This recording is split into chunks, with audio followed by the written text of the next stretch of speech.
Quake Champions recently got out of early access and it's now considered a finished game. Sort of. It's kind of been finished for a while, but anyways, yeah, Quake Champions is now available on the Microsoft Store for PC, which you can download through the Xbox PC app. And the achievements are pretty much the same as that on Steam as it was since 2017, when during the game's early access period. That said, there is one infamous achievement that is carried over from the Steam version of the game, and that achievement is Dark Angel, which requires you to earn 10 Avatar of Death Medals. It goes without saying that getting an Avatar of Death Medal is pretty much impossible to get in a public match. What you gotta do to earn an Avatar of Death Medal is to kill 10 enemy players within 3 seconds between each kill. In other words, you need to be playing on free-for-all game modes, and you need a quad damage, and you need to hope that other players don't have their eyes on you because, well, why would they not shoot the guy with the quad damage? And it doesn't help that the average Quake player is pretty decent at the game, depending on what you consider decent in Quake, but yeah. Medals earned in custom bot matches do not count at all for the achievements, so you can't have brain-dead AI to shoot against and hope you can get the achievements that way. Fortunately though, practice bot matches that you can play in public do count towards all the game's achievements. However, it's only team modes, so there are no free-for-all modes you can play with and,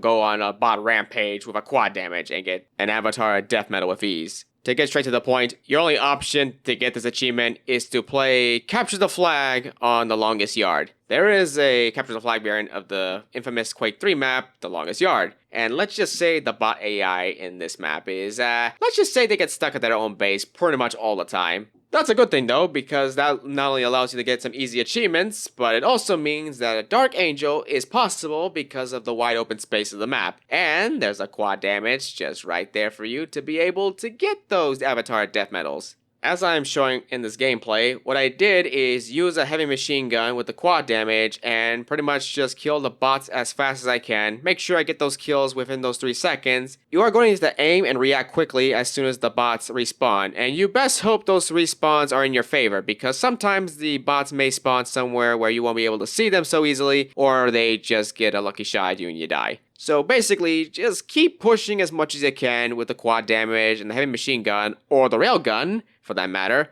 I saw a YouTube user named Patrol1985 who pretty much got the Dark Angel achievement using the quad damage and railgun in this map, and pretty much it works as well. If you got some good aim and you know how to time your shots well, then using the railgun is a very good option. Just be careful though, because if you intend on using the railgun, you need to land 10 hits in a row, and you don't want to take too much time between shots, otherwise you may miss your opportunity for an Avatar Death Medal. That said though, just keep trying as much as you can until you hear the announcer say that you earn an Avatar Death Medal. It's going to take a lot of practice, but most especially it's going to take a lot of luck because the bot AI are not going to always be in your favor when it comes to respawns. They will also try to kill you too, so if you see them trying to kill you, try to kill them yourself as fast as you can. Also try to peek your head every now and then so you can see where the bots are going, because sometimes they may not exactly go all the way to get to you or expose themselves out of the open, and trust me, that will lead to a lot of missed opportunities for Avatar Death Medals. As I said, it's going to take a lot of practice to get this right, and it may take you many hours over the course of several days. But just keep going until you finally get 10 Avatar Death Medals and get the hardest achievement in Quake Champions without having to go off your way to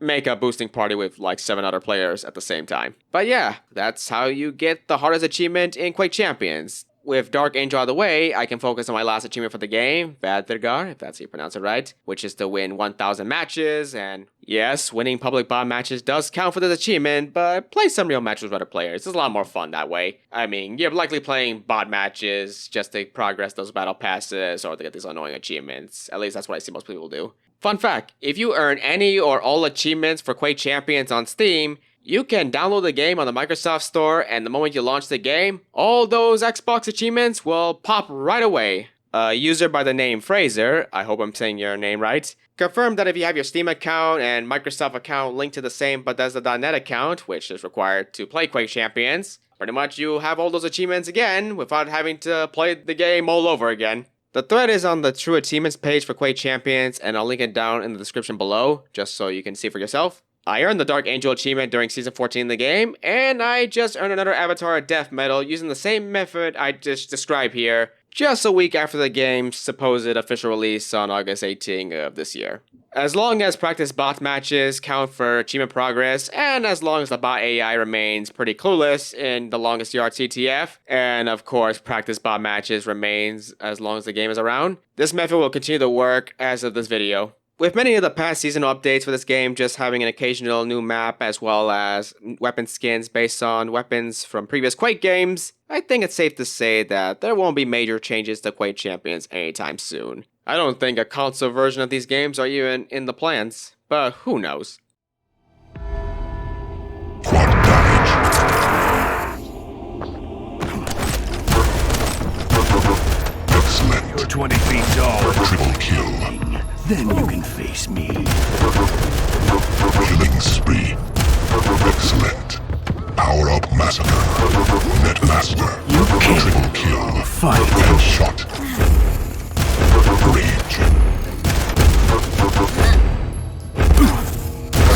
Headshot. Net master.